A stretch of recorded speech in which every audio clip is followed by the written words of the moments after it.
스펙 제로, 정보 제로, 그야말로 취업 준비 제로인 취준생을 위한 취업정보쇼 취업을 부탁해. 안녕하세요. 안녕하세요. 네, 오늘도 취업의 문을 향해 힘차게 달려볼까요?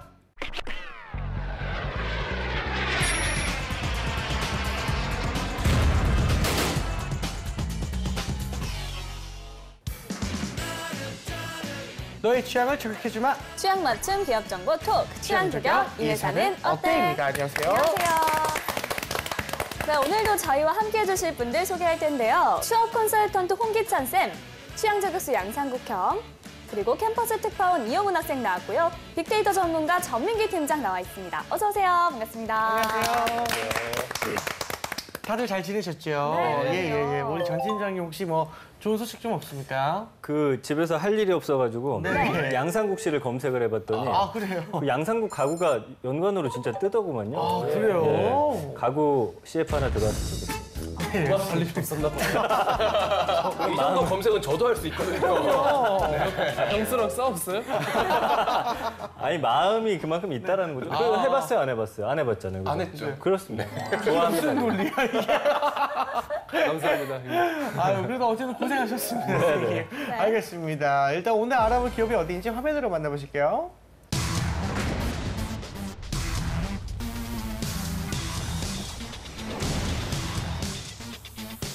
오늘의 기업은 오비 맥주입니다. 맥주. 오비 맥주의 전신은 1933년 일본인에 의해 세워진 쇼와 기린 맥주인데요. 1948년 동양 맥주로 사명을 바꾸고 상표를 오비 맥주로 변경했습니다.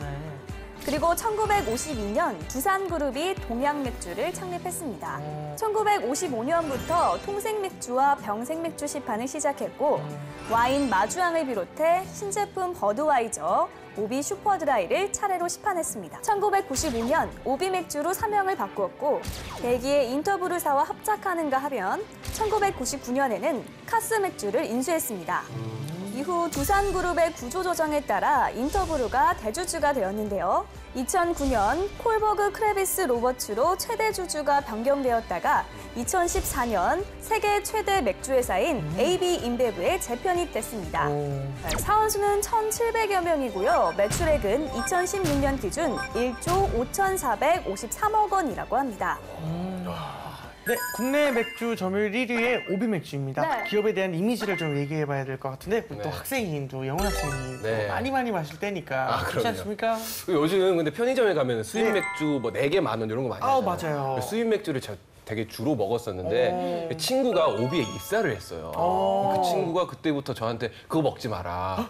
카스 말고 오비 프리미어가 그렇게 맛있다고 이렇게 얘기를 하더라고요. 근데 실제로 먹으니까 진짜 맛있더라고요. 그래서 요즘은 오비 프리미어를 좀 많이 먹고 있습니다. 그래요? 카스가 사실 유명은 한데 이제 많이 뒤처졌거든요. 그래서 이게 좀 이미지를 변화를 시키기 위해서 네. 양꼬치엔 칭따오가 되게 많이 떴지 않습니까? 그렇죠. 그래서 노가리엔 카스를 말아 만들든가 하고. 근데 좋은 아이디어 아니에요? 예, 그리고 골뱅이엔 버드와이저를 하나 만들어야 되고. 골버. 칭따오가 많이 팔린 게 양꼬치 양꼬치 때문에 많이 때문에. 팔리는 거죠. 그렇죠. 그래서 이게 뭔가 아이디어를 제가 5만 원 줘.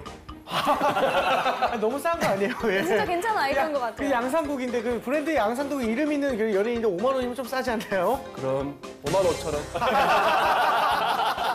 좋아요. 네, 알겠습니다.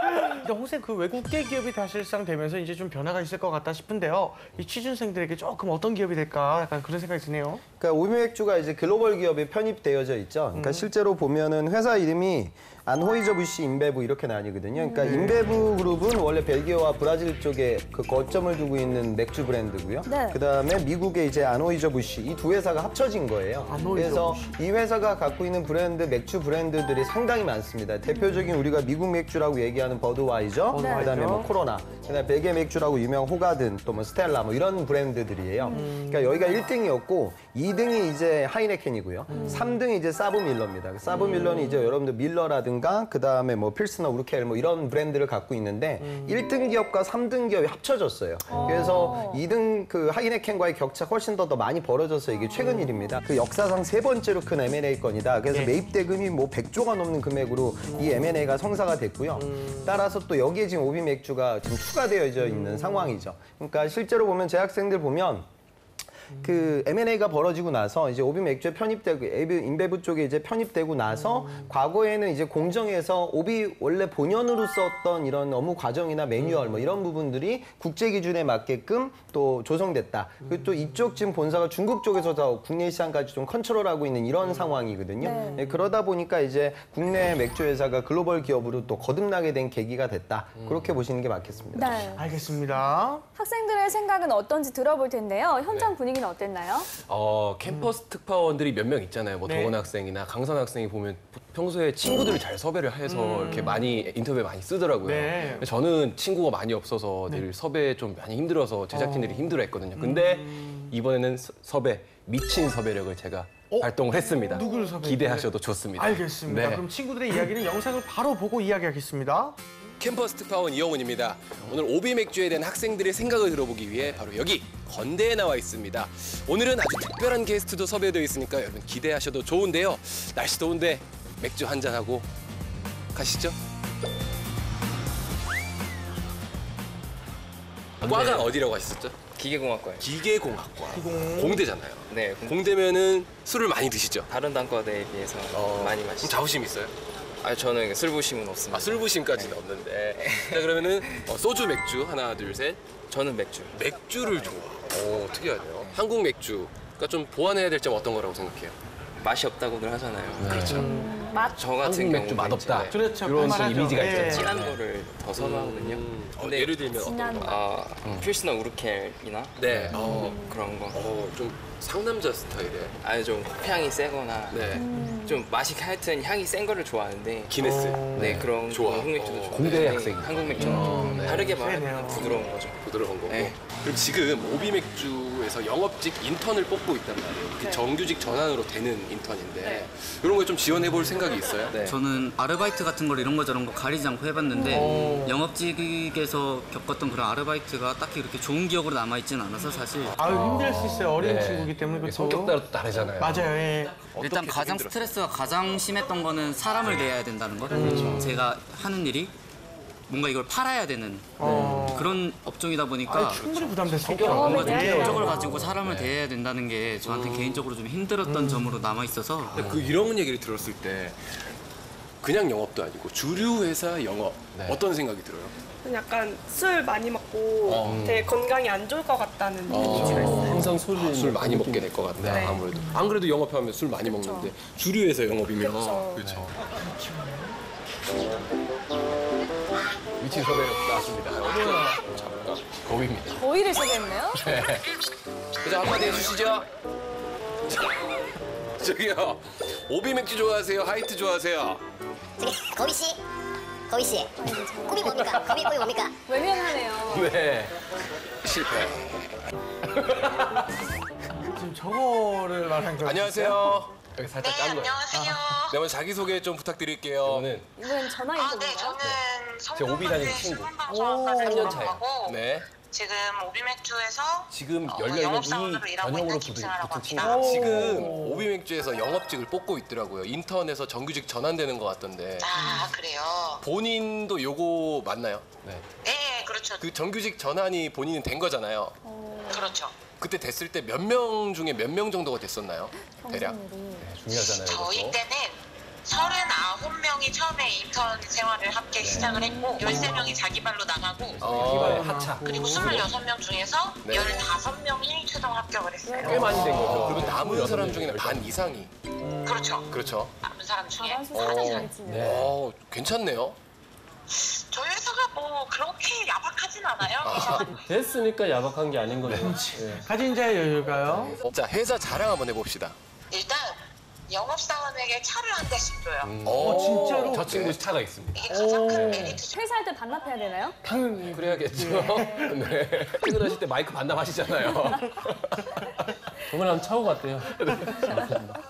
사실 뭐 영업을 하려면 많이 돌아다녀야 되고 네. 네, 그런데 일단 차를 지원을 각자 네. 한 대씩 해주면서 이제 뭐 모든 유류비와 차와 관련된 유지비를 다 이제 지원을 해주는 게 가장 큰 장점이라고 생각하고요. 괜찮네요. 네. 그리고요. 영업을 함에 있어서 부족함이 없게 많이 제공을 해주려고 하는 편이에요. 지원을 잘해준대요. 자, 짧게 합격 팁 하나 주세요. 합격 팁. 합격 팁. 네. 중요하네요. 본인이 생각하는 합격 팁 짧게. 목소리가 커야 됩니다. 목소리가 커야 된다. 목소리.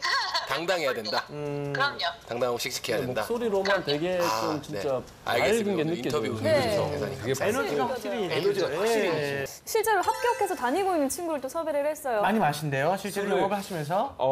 그냥 일반 회사랑 크게 다르지 않은 것 같은데 좋은 게 있다고 합니다. 일반 회사들은 뭐 술을 관계없이 다 뭐 양주도 먹고 소주도 맥주도 먹고 하는데 오비는 맥주 회사다 보니까 맥주만 맥주만. 먹어서 그렇게 힘든 건 없다고. 배부른 거 말고는 힘든 게 없대요. 혹시 네. 학생들이 이 주류업계에 대한 이미지는 좀 어때요? 아무래도 그 한국 맥주가 맛없다 이런 얘기 있는데 아무래도 그 카스가 점유율 1위잖아요. 왜 카스를 많이 먹느냐 물어봤더니 그냥 사람들이 많이 먹으니까 그냥. 소맥 할 때 맛있으니까 이런 얘기를 많이 하더라고요. 군대 있을 때 제가 PX병이었거든요. 네. 제가 맥주를 팔았습니다. 예. 군인들은 확실히 카스를 먼저 사가고 다 있었어요. 카스 오비 뭐. 두 개밖에 없었어요. 두 개밖에 카스랑 하이트가 이제 주 업종이었는데 주로 이제 간부들은 카스를 먼저 빼가고 하이트가 좀 남았던. 괜히 얘기했나요? 그냥 기억이 그런 기억이 있어서 PX 어디서 포도인 측면에서 네. 하이트를 앞섰다. 그런 거죠. 네. 어디서 달콤한 냄새가 난다고 했더니 여기서 꿀 냄새가 나고 있어요. 그렇군요. PX면 꿀고지 그래가지고. 꿀고직이에요. 지금 5만 PX병 무시하는 겁니까? 알겠습니다. 예. 좋은 말씀 감사합니다. 네, 자, 그러면 떠도는 한간의 소문 확인해 보도록 하겠습니다. 상국이요. 예, 떠도는 한간의 소문. 예, 우리 오비 맥주. 말만 외국계 기업이라고 카더라. 예, 이게 뭐 무슨 말입니까 이게? 실제로 브랜드도 뭐 국산 브랜드였고, 그러니까 주인을 찾는 과정에서 이제 AB 인베브 쪽으로 이제 넘어가게 된 케이스가 맞거든요. 그러니까 그러다 보니까 회사 내부적인 분위기라든가 또 영업망이라든가 뭐 이런 부분들은 사실 국내 기업의 그 토양이라든가 문화를 아직도 갖고 있겠죠. 근데 최근에 이렇게 주인이 바뀌고 나서는 아까 제가 말씀드렸다시피 내부적인 관리 프로세스 뭐 이런 부분들이 네. 제조 공정단에서도 변화가 있다고 하거든요. 그러니까 이런 부분들은 좀 점진적으로 바뀌지 않을까 그런 생각이 들어요. 그리고 아까도 영훈 학생 그 영업 이야기가 나왔는데 저는 좀 아까 인터뷰하다가 그게 제가 아주 많이 듣는 이야기예요. 그러니까 영업 직군을 추천을 할 때가 많은데 선생님 전 아르바이트 할 때 고객 응대했는데 너무 힘들었다. 그래서 그런 일을 제가 제 평생에 업으로 삼는 건 아닌 것 같다 이렇게 얘기를 하는데 그러니까 실제로 그런 영업도 있죠. 그러니까 우리가 B2C와 B2B 영업을 나눠서 설명을 할 때 기준점은 나의 고객이 최종 소비자야. 그러니까 아르바이트를 하면서 경험하게 될 영업은 거의 다 B2C죠. 그러니까 최종 소비자를 응대하는 건데 일반적으로 이제 대졸공채 사원을 영업 사원을 뽑게 되면 나의 고객은 상대방 회사의 구매 담당자가 될 때가 많고 대리점주가 될 때가 많고 업주들이 될 때가 많죠. 그러니까 그래서 이제 하반기 때 공채가 열리게 되면 대부분은 이제 B2B 영업을 많이 하게 됩니다. 그래서 너무나 그 아르바이트 했을 때 막 진상 손님 내가 응대했던 경험만 떠올리게 되면 이제 그런 거래처하고 여러분들이 업무 진행하는 건 아니고 이 부분은 내가 물건을 사기 위해서 나의 자산을 관리하기 위해서 업무를 수행하는 것이 아니라 그 사람도 업의 관점에서 구매를 하게 되거든요. 그러다 보니까 감성적인 부분이 어느 정도는 있겠지만 구직자들이 생각하는 것보다는 훨씬 덜해요. 그러니까 이 부분은 좀 오해가 없었으면 좋겠습니다. 네, 알겠습니다. 그리고 이게 또 주류업계가 연봉이 좀 세다고 들었는데 네, 이게 특히 정말 셉니까? 오비 같은 경우는 동종업계 최고 연봉 4,785만 원 평균 연봉이고요. 사원 평균이 3,864만 원, 대리가 4,434만 원, 과장 5,642만 원, 차장 5,826만 원, 부장하면 이제 7천만 원까지 올라갑니다. 그래서 다른 업계 부장보다도 뭐 적은 수준 아닌 것 같고요. 대기업보다 조금 적은 수준으로 이렇게 연봉이 형성돼 있습니다. 그 친구가 밥을 잘 사주더라고요. 그래요? 네. 이유가 있었네요. 네. 좋네요. 얼른 일단 취업해야겠습니다. 어느 정도의 스펙이면 선생님 취업이 좀 가능할까요? 실제로 보면은 재학생 영업으로 들어갔다는데 지방 거점 국립대 출신이고요. 네. 그다음에 전공이 행정 쪽이었어요. 학점 한 3점 중반, 토익도 한 800 중반. 그리고 스피킹도 뭐 6급. 뭐이 정도면은 스펙은 높지 않거든요. 비상경계고. 근데 이 친구의 강점은 동원 쪽, 동원 식품 사업 부분에서 인턴을 했어요. 그러니까 그런 부분들이 거점에서 앞으로 주류 영업을 하는 데 있어서도 아주 좋은 자양분이 되니까 그걸로 좀 뚫었던 케이스고요. 또 딴 학생은 이제 중경외시 정도 학교를 졸업하고 전공 이제 광고 홍보 쪽이었어요. 그리고 학점은 3.9 800한 후반대, 그리고 토익은 한 900한 초반, 그리고 스피킹도 한 6급.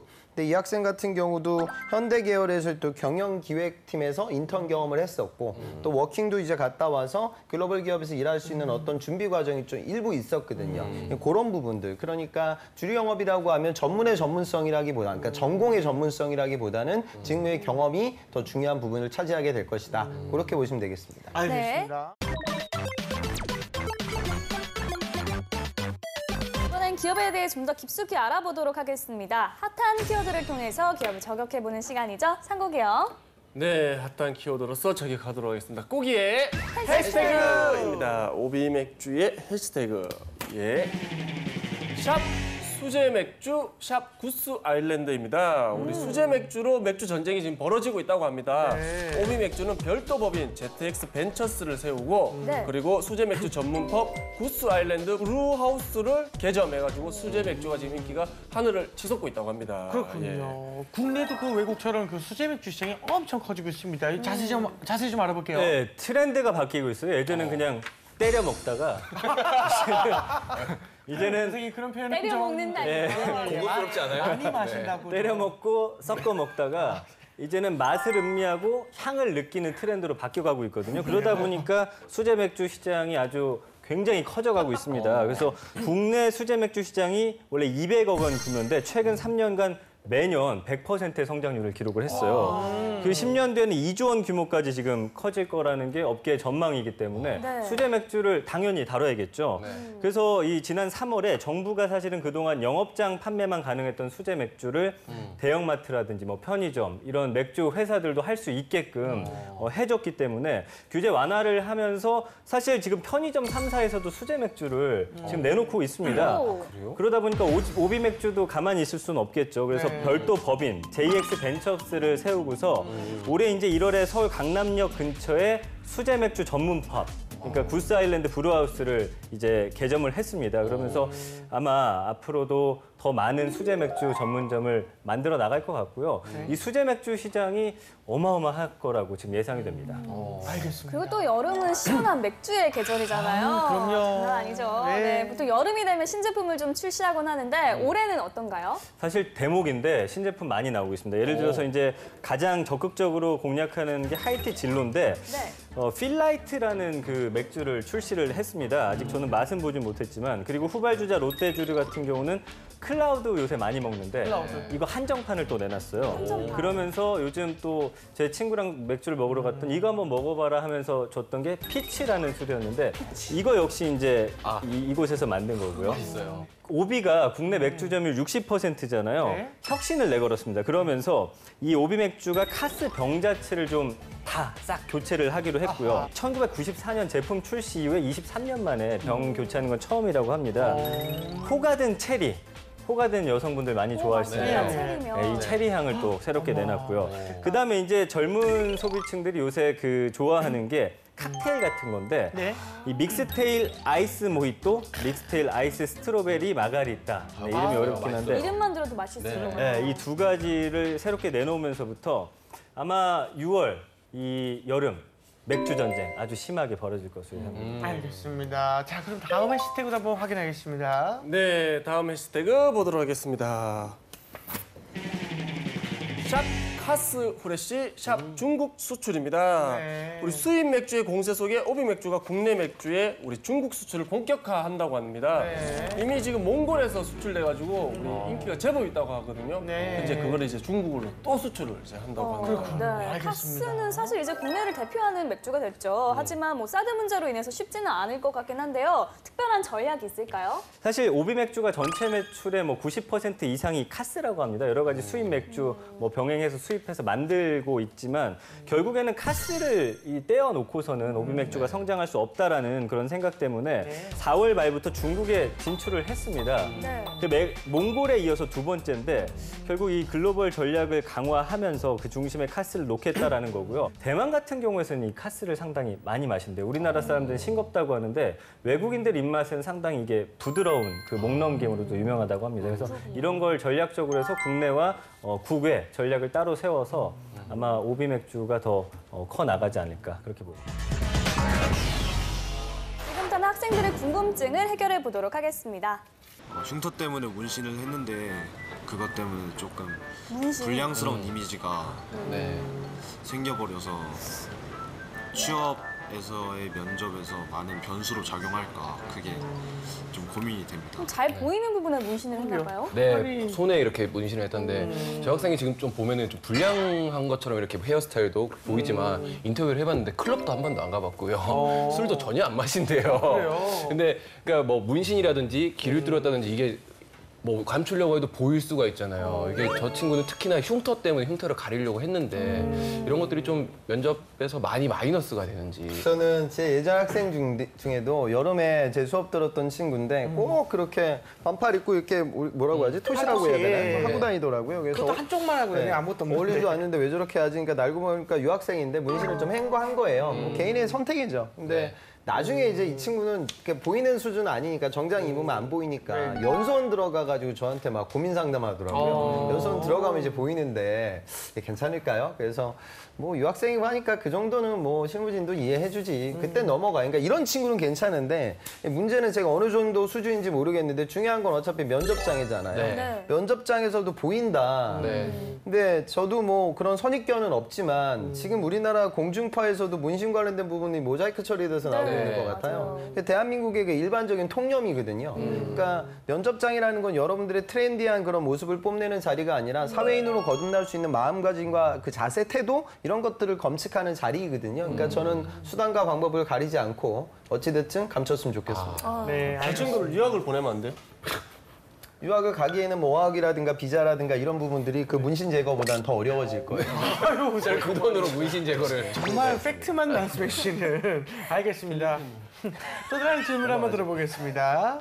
영업 같은 경우에는 이제 보통 모집을 할 때 이제 전공 무관이라고 얘기를 하는데 그게 정말 이제 왜 보통 생각을 할 때 상경계라든가 경영학과 이런 쪽을 많이 선호를 하잖아요. 근데 그런 쪽이 지식이 거의 전무를 해도 그게 지원하는데 아무런 문제가 없는지. 없을 것 같은데? 영업 지금 뭐 전공 무관이라고 해서 뭐 전공에 불리한 거 없다라고 알고 있는데 근데 반대로 생각하면 상경계나 경영 쪽을 이렇게 좀 유리하게 봐준다면 상대적으로 내가 불리하다고 느낄 수가 있거든요. 그렇잖아요. 그래서 좀 그런 점은 없는지. 네. 당연히 취업하는 데 있어서 상경 상대생이라고 하면 유리해지죠. 그러니까 주류 영업을 할 때도 뭐 실적 관리도 해야 되고 원가라는 개념도 알아야 되고 회사에서 내부적으로 진행되는 마케팅 전략 프로세스를 이해하면 영업 업무를 수행하기가 더 좋죠. 그런데 아까도 그 영훈 학생하고 연결했던 학생 우리 모두가 느끼지만 그 몇 마디의 말이지만 딱 들어봐도 이 친구의 대충 캐릭터가 어떨지 적극적으로 임하는 캐릭터가 어떨지 부집성이 어떨지 이게 느껴지잖아요. 이게 훨씬 더 중요해요. 그러니까 그건 마이너한 부분이고 이제 와가지고 여러분들 대학에 다시 갈 수도 없잖아요. 그리고 다시 가서 경영학 전공한다고 해서 취업이 그만큼 잘 되는 것도 아니에요. 그 부분은 별로 개념치 않았으면 좋겠고요. 오히려 좀 한 가지 고려해야 될 부분은 예를 들어 내가 전공이 공학이에요. 근데 공학을 전공했는데 공학이 나하고 너무 안 맞아. 그럴 수 있거든요. 그래서 영업 도전하게 되면 차라리 행정학도가 영업으로 쓰면 그냥 그런가 보다 해요. 다들 그렇게 하니까. 그런데 얘는 취업 잘 되는 공대생인데 왜 일로 왔지? 그때는 오히려 더 넘을 만한 여러분들만의 무기가 있어야 돼. 그러니까 솔직하게 인정하고 내가 공학적인 부분들에 대한 내 삶의 가치, 저의 가능성, 적성 이런 부분들보다 저는 책상에다 앉아서 데이터만 보기보다 현장에서 발로 뛰고 호흡하고 소통하고 뭐 이런 직무가 나에게 맞다. 근데 내 주장만 할 수는 없잖아. 그러면 그 부분이 나에게 적합한 이유를 설명해야 돼요. 그 이유 설명의 논리가 해결되면 전공 관련된 부분도 그다지 큰 장벽이 아닐 것이다. 네, 그렇게 느꼈으면 되겠습니다. 네, 알겠습니다. 자, 이번엔 실제 면접 상황을 재현해 보도록 하겠습니다. 상국이 형. 네, 벌써 우리 또 영훈 학생이 한숨을 쉬는데 예, 어쩔 수 없는 시간입니다. 술자리에서 주장을 넘어서는 음주를 권하는 상사가 있다면 어떻게 할 겁니까? 저로 인해 분위기가 깨지는 것은 저는 좀 안 된다고 생각을 합니다. 그래서 그거를 최대한 좀 분위기를 깨지 않는 상황에서 거절을 해야겠지만 그 거절이 안 되는 상황이라면 빨리 나가서 화장실에 간다고 하고 나가서 숙취 해소 음료를 먹는 등 다양한 노력을 통해서 일단 그 분위기를 유지하고 다음에 좀 기분이 좀 좋으실 때 회사에 가서 좀 진지하게 좀 기분 나쁘지 않은 선에서 좀 얘기를 드려보는 게 좋은 방법이 아닌가 생각합니다. 네, 알겠습니다. 선망하지 않았나요? 이 정도면. 유지한 씨. 예. 예. 자, 본인이 왜 취업이 안 되는 것 같습니까? 저는 일단 술을 마시고 나서 질병에 걸렸습니다. 그래서 주류 회사에서 별로 좋아하지 않을 만큼의 그런 몸 상태를 갖고 있기 때문에 아무래도 주류업계에 취업이 되지 않는 것 같습니다. 이거 치명적인 약점. 저는 오늘 합격한 것 같습니다. 오늘 합격했습니다. 제가 드디어. 맥주를 마시고 통풍에 걸려가지고 혹시 그 얘기를 죄송합니다. 너무 술자리에서 우리 주량을 넘어서는 음주를 네네. 원하는 상사가 있다면. 네.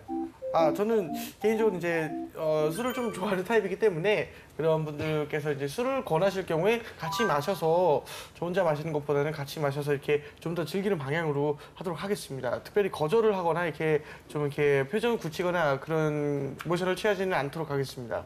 주량을 이제 넘어서. 주량을 넘어섰을 때는 그때는 통풍에 걸리죠. 그냥 당연하게 그러면 자신 있게 말하겠습니다. 저는 통풍이 있어서 더 이상 못 마시겠다. 그렇게 말하겠습니다. 예. 회사 생활을 할 수 없는 몸 상태. 아닙니다. 예. 죄송합니다. 제가 건강부터 회복하고. 주류업계랑은 네. 조금은 동떨어진 업계 이제 그런 몸 상태를 갖고 있지만 그래도 하고 싶다는 말씀을 너무너무 드리고 싶습니다. 근데 그 얘기는 좀 했으면 좋겠어요. 어떻게 그러니까 해요? 통풍 관련된 예. 얘기는 할 수도 있는 이야기죠. 네. 진짜로. 그래요? 예. 근데 문제는 그런 얘기를 꺼내면 네. 면접이 아마 통풍으로 끝날 거예요. 그렇죠. 뭐 어떻게 걸렸어요? 뭐 괜찮아요? 뭐 약은 먹어요? 예. 뭐 살 빼야 되는 거 아니에요? 그래서 뭐 이쪽으로 흘러가요. 그러니까 중요한 건 뭐 솔직하게 얘기하는 것도 좋지만 뭐 그런 부분들까지 여러분들이 뭐 면접장에서 노출시킬 필요는 없으니까. 그렇죠. 그럼요. 뭐 설마 맞아요. 그런 사람도 없겠지만 네. 저는 솔직하게 얘기할 것 같아요. 뭐라고요? 그러니까 본인 스스로에게 솔직해지세요. 내가 정말 어떤 중요한 술자리에 갔어요. 이게 되게 중요한 자리야. 네. 막 무슨 뭐 회사 사장님도 오고 거래처 사장님도 오고 해외 바이어도 왔어. 그럼 내가 못 먹어. 그런데 내가 여기서 안 먹으면 분위기가 깨져. 그러면 어떻게 해야 돼요, 우리? 먹어야죠. 먹어요. 뭐 설령 내가 뭐 뻗어서 집에 가는 한이 있더라도 그 자리는 어떻게든 모면해야 되잖아요. 왜 나를 위해서가 아니죠. 우리 팀을 위해서. 먹죠. 네. 그런데 뭐 그냥 일상적인 회식이에요. 맨날 만나는 팀원들하고 만나. 그런데 상사가 계속 그렇게 나한테 권유해. 그래서 내가 이거 먹으면 또 다음날 출근이 지장이 돼. 그때는 이제 우리가 설득하잖아요. 네. 그러니까 저는 어찌 보면 이게 그냥 우리의 팩트고 대부분의 사람들이 그렇게 판단해야 되는데 그런 생각을 전달할 그런 고민은 안 하고 야, 여기가 좀 이거 맥주 여잔데 이거 술 무조건 먹어야 된다고 해야 되나? 뭐 내가 여잔데 술 못 먹으면 안 되니까 이걸 어떻게 해야 되나? 뭐 이런 고민을 많이 하는 것 같아요. 그래서 어찌 보면 이런 압박은 여러분들은 되게 심하게 느껴지는 압박이지만 제가 말씀드리듯이 대부분의 직장인들이 의사결정은 아마도 할 것 같아요. 물론 아닌 분들도 계시겠지만 통념상 그런 부분들을 고려해서 답변을 해보면 그다지 당황이 좀 덜 되지 않을까 그렇게 판단됩니다. 시장 점유율에 안주하지 않고 또 해외 수출이라든지 수제 맥주 등 또 새로운 시장 개척하고 있는 오비 맥주에 대해서 알아봤습니다. 오늘은 여기까지 하고요. 저희는 다음 시간에 다시 찾아오겠습니다. 감사합니다.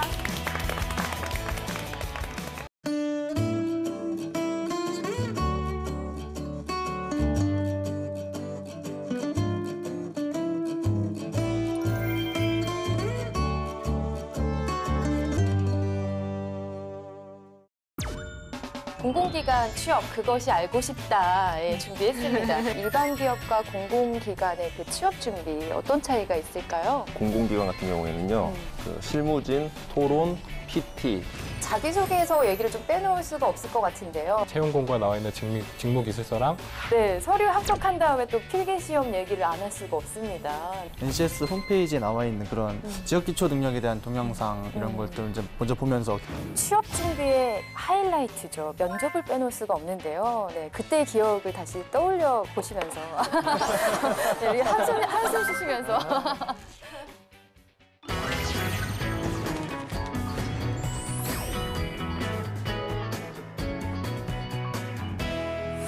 지금 합격되고 나니까 너무 기분이 좋으시죠? 네. 그때의 상황을 좀 얘기를 해볼까요? 경쟁률이 되게 높았을 것 같은데 네, 합격하시고 나서 기분이 어떠셨어요? 저 같은 경우는 이제 부모님이나 뭐 누나, 매형 그리고 저희 친척까지 다 너무 기뻐하셨는데 저도 기쁘긴 했지만 한편으로는 조금 뭐랄까 좀 걱정이 좀 앞서더라고요. 아무래도 회사 생활 어떻게 해야 될지 앞으로 출근도 잘 할 수 있을지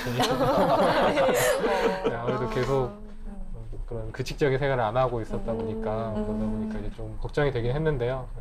근데 역시 걱정보다도 아무래도 취업 합격했다는 기쁨이 더 많이 컸던 것 같습니다. 네, 주변 친구들한테 많이 알려주셨어요?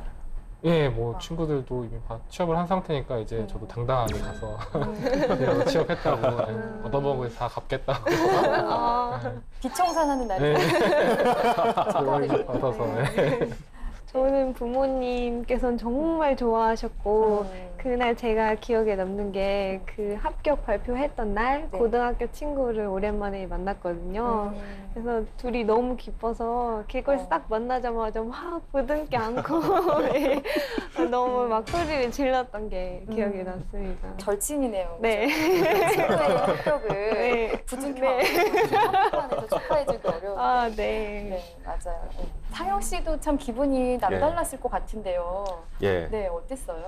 저 같은 경우에는 사실 이제 제가 결혼을 했고 지금 막 돌이 지난 아들이 있습니다. 아, 그렇군요. 사실 회사 그만둘 때만 해도 참 제 아내한테 많이 좀 대못을 박은 것 같기도 하고 금방 취업할게 했는데 거의 뭐 6개월이 넘게 백수 생활을 하는지라 많이 힘들었었는데 다른 공공기관의 시험을 최종 면접까지 갔다가 떨어진 적이 있습니다. 아, 그러셨군요. 그런데 그 떨어졌을 때 정말로 절망적이고 이제 회복하기가 정말 힘들어서 저는 합격하는 날 일부러 그냥 태연하게 발표가 나는 순간까지 스터디원들이랑 NCS 스터디를 하고 있었습니다. 붙으면 붙고 말면 말고 생각을 하고 있었는데 어떻게 운 좋게 붙게 되어가지고 제가 그 장인어른한테 전화가 와서 그래, 고생 많았다는 말을 들었을 때 참 기분이 좋았었습니다. 와, 정말 대단합니다. 예, 고맙습니다. 아버님. 팬이셨어요.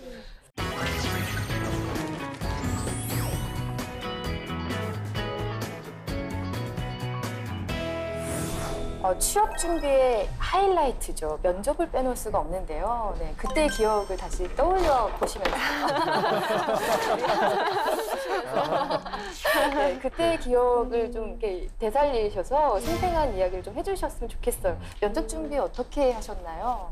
면접 준비 과정 자체는 저는 그렇게 어렵게 안 했던 것 같습니다. 일단 왜냐면 기본에 충실하자라는 생각으로 그 저희 공단 홈페이지 들어가서 저희 공단이 어떤 사업을 하고 있는지 발전할 점이 뭐가 있을까를 생각해보고 문제점이 어떤 거가 있을까라는 걸 생각해보면서 혼자서 좀 지문을 많이 만들어서 준비했던 것 같아요. 그리고 제가 썼던 자기소개서들을 한번 꼼꼼히 읽어보면서 여기서 어떤 질문을 할 것 같다라는 거를 혼자 작은 이미지 트레이닝을 하면서 준비했었습니다. 네, 혼자 준비를 잘 하신 케이스예요. 네, 뭐 합격했으니까. 혼자 면접 준비하기 참 어렵잖아요. 네, 맞습니다. 네, 잘하셨네요.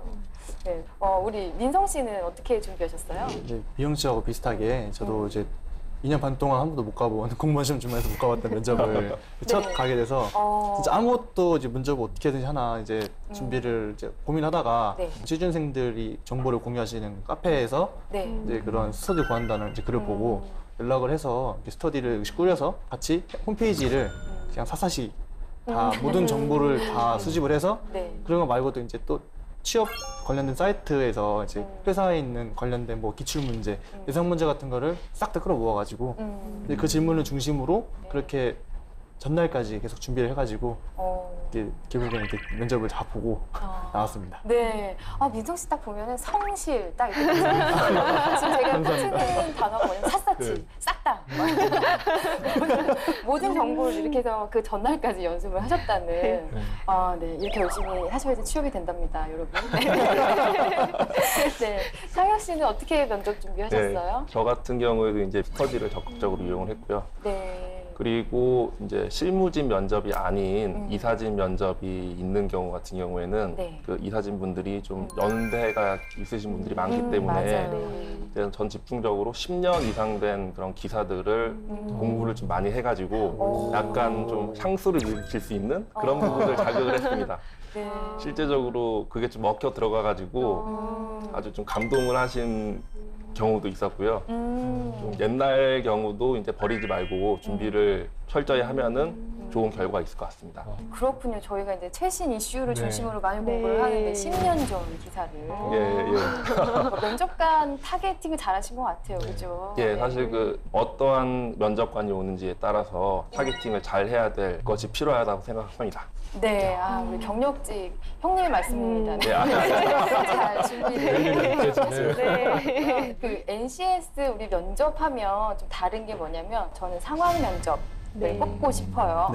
네. 또 경험 면접은 일반 기업에서도 지금 계속 하고 있는 거기 때문에 상황 면접 참 당황스러웠을 것 같은데 혹시 뭐 기억나는 면접 질문 같은 거 있으실까요? 저는 법무행정이라서 아무래도 어떤 상황 면접도 하긴 했지만 전공 지식, 직무 지식에 관한 걸 좀 많이 여쭤보셨어요. 그래서 저도 준비할 때 그런 부분에서 좀 준비를 하긴 했는데 좀 어려운 것만 계속 준비하다 보니까 쉬운 것을 다 놓치게 되더라고요.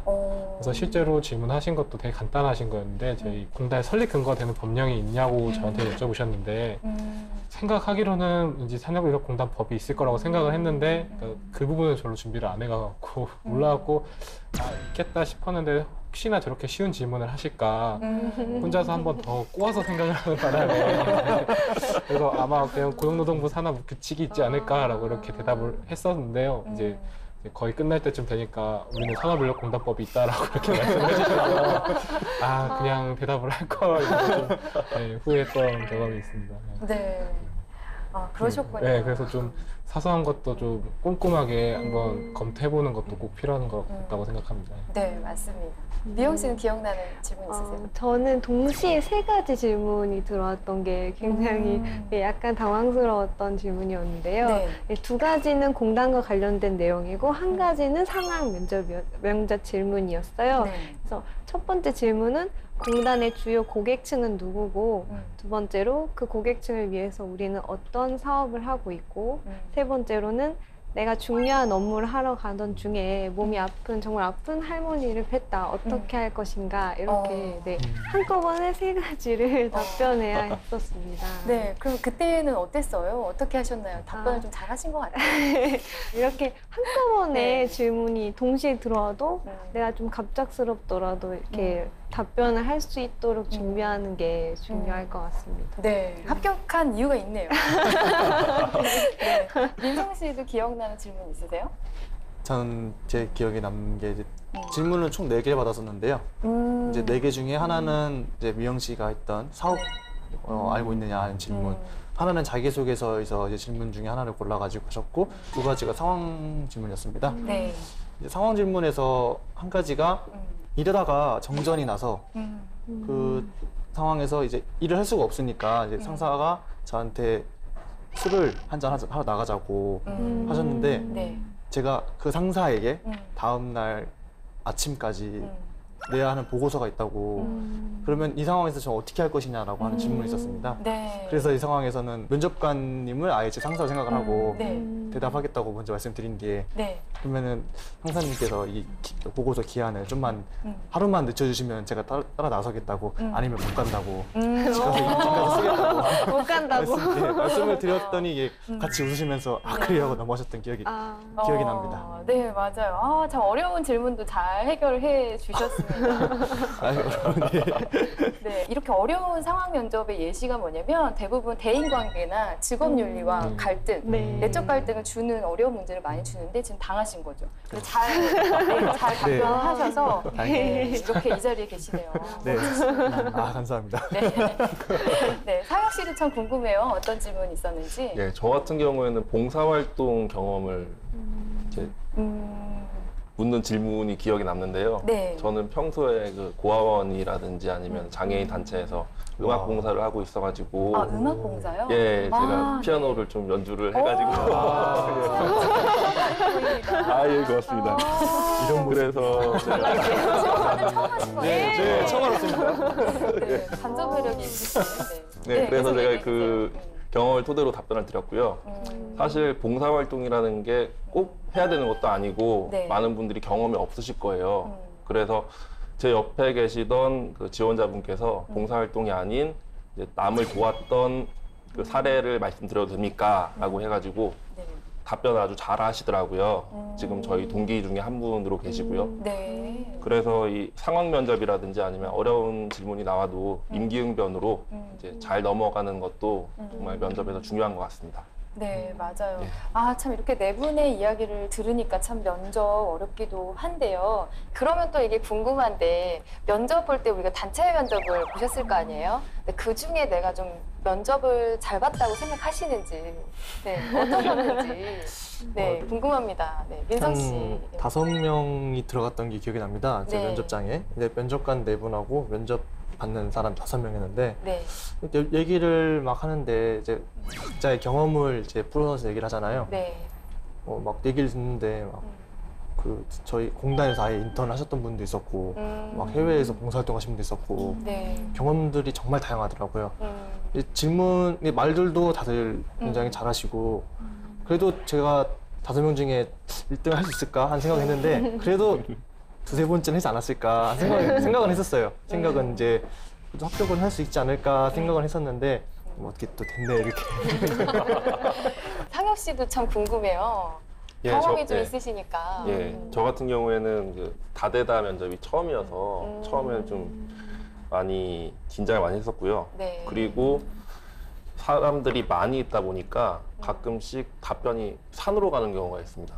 그런 경우가 있는데 그런데 휩쓸리지 않고 자신이 좀 아리까리하다 그런 생각이 들면은 네. 면접관분한테 질문이 잘 생각이 나지 않습니다. 다시 한 번만 여쭤봐도 되겠습니까? 라는 말을 해가지고 확실하게 문제를 확실히 파악한 후에 답변하는 게 아주 중요한 것 같습니다. 네, 아 정말 중요한 말씀 해주셨는데요. 면접관들이 싫어하는 지원자들 유형 중에 동문서답하는 지원자들이 있거든요. 근데 저도 이해가 안 가면 다시 정중하게 질문을 예, 예. 여쭤보는 게 좋다고 말씀드리는데 정말 잘 하셨네요. 아, 예, 고맙습니다. 네.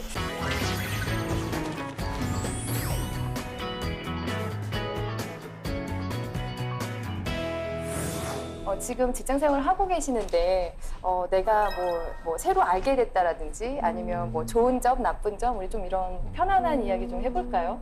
예. 좀 이런 얘기 여쭤봐도 될까요? 그 일반 기업과 네. 공기업 뭐 지금 이렇게 직장 생활 하시면서 좀 크게 다른 점 뭐가 있을까요?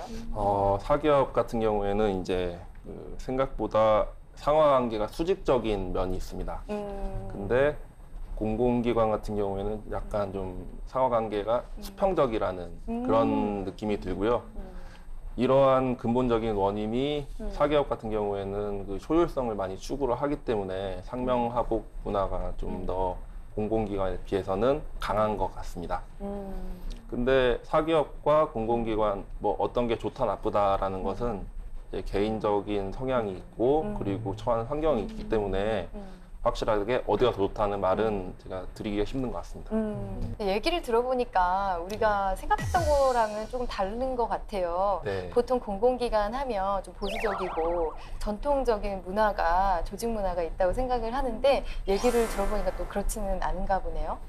예, 그 단편적인 예로서 제가 가장 놀랐던 점이 입사하신 지 한 15년 정도 되시는 저희 공단에 계신 차장님들이 입사한 지 3, 4년 된 그 대리분들한테 김상혁 대리님, 송민성 대리님이라고 높임말을 다 쓰시는 거였습니다. 예, 보통 사기업에서는 네. 이제 10년 이상 차이가 날 경우에는 뭐 송대리, 김대리 뭐 이렇게 호칭을 붙이지가 않는데 존칭을 붙이지가 않는데 비해서 공공기관인데도 상하 관계에 있어서 좀 수평적인 게 좀 크구나라는 스테레오타입 자체를 좀 깨는 예, 그런 계기가 되었습니다. 네, 직급에 님을 잘 붙이지 않는데 네, 상사가 네. 그렇잖아요, 예. 보통. 근데 거기는 이제 님을 붙여서 예, 네, 상호 그렇지. 존중을 좀 해주시는 것 같습니다. 네, 그런 문화가 있군요.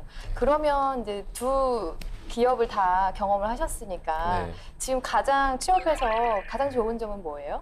전 일단 그 아기 아빠로서 육아에 남성이 좀 적극적으로 동참을 해야 된다고 생각을 하고 있거든요. 네. 근데 그 면에 있어서 공기업과 공공기관이 아주 우위에 있다고 생각합니다. 저희 산업인력공단 같은 경우에도 네. 어린이집이 아주 많은 인원을 수용할 수가 있고 네. 그리고 실제적으로 남성이 육아휴직을 쓰는 경우가 상당히 많은 것으로 알고 있습니다. 그래서 남성이 적극적으로 육아에 동참할 수 있는 점이 가장 큰 좋은 점이라고 저는 생각을 합니다. 네, 정말 쉽지 않은데 기업 문화가 또 네. 이렇게 적극적으로 또 권장을 해주는군요. 네. 네. 많이 활용을 또 하셔야 되겠네요, 앞으로. 네, 뭐 활용을 할 수 있으면 최대한 아기와 많은 시간을 보내고 싶습니다. 네. 애기 얘기만 나오면 예. 이렇게 한바구음 보기 좋습니다, 아버님. 예, 고맙습니다. 네. 민성 씨는요, 어떤 게 또 가장 만족스러우세요? 입사하고 나서? 일단 제가 꿈꿨던 공익으로 일한다는 자부심이 가장 큽니다. 또 공단의 청년 일자리 사업 중에 이제 청년 취업 아카데미라는 사업이 있는데요. 이 사업을 통해서 제 친구 중 하나가 이번에 취직을 성공해가지고 이게 처음에 이제 저희 회사 공단에서 하는 사업인지 몰랐는데 이제 회사에 이제 일을 하다 보니까 이게 우리가 하는 사업이었구나 이제 알게 되면서 한편으로 좀 더 뿌듯하고 제 친구가 이렇게 취업했다는 사실이 굉장히 자부심을 느꼈고요. 네. 굉장히 좋았던 것 같습니다. 네. 우리 근우 씨는 어떤 게 가장 좋으세요? 입사하고 나서? 일단 좀 딱딱할 거라는 생각들이 많이 있잖아요. 네. 공공기관 하면 좀 반복적인 일을 할 것 같고 뭐 이런 좀 저도 고정관념 편견 같은 게 있었는데 막상 들어와 보니까 무슨 반복적인 일을 하는 것보다는 오히려 좀 고민을 많이 해야 되기도 하고 생각도 많이 해야 되는 그런 일도 많이 하는 것도 조금 의외이기도 했고 그런 거 되게 좋았고요. 무엇보다 네. 상혁 씨도 얘기했지만 그러니까 저희 동기 전부 다 얘기하지만 되게 자유로운 분위기가 너무 마음에 들더라고요. 다들 상호 존중해 주시고 약간 다들 개인을 존중해 준다는 느낌이 많이 들어서 네. 저희 공단 문화가 되게 괜찮구나라는 생각을 많이 했습니다. 네, 이렇게 얘기를 들어보니까 네 분 모두 만족한 직장 생활을 하고 있는 게 네, 보여집니다.